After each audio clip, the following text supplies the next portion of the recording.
I think that was the right decision by the United States Supreme Court. I think it was the right decision. Frank Kent, ACLU, Philadelphia, Pennsylvania. 1983, 84, 85, 86. You know, the Supreme Court ruled against President Trump on the litigation, a nationwide ban on birthright citizenship. That was the right thing to do. But they did not render a verdict on the constitutionality of it. That's coming later.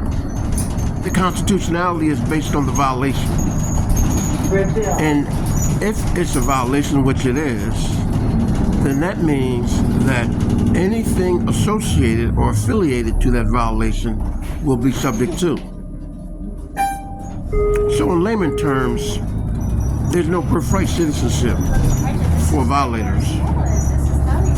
That's what the U.S. Supreme Court is going to rule. But they only ruled the President Trump ban against the litigation of the states ordering executive order.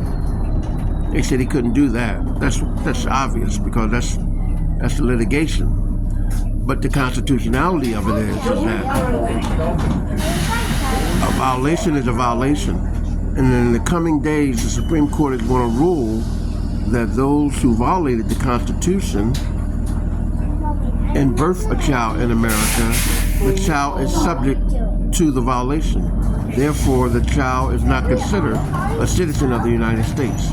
That's what the U.S. Supreme Court is going to rule in the coming days. But they didn't rule on the constitutionality of it. They just ruled on the litigation of Trump ordering states to accept his executive order and stop those who birth a child in America who enter by a violation of the Constitution.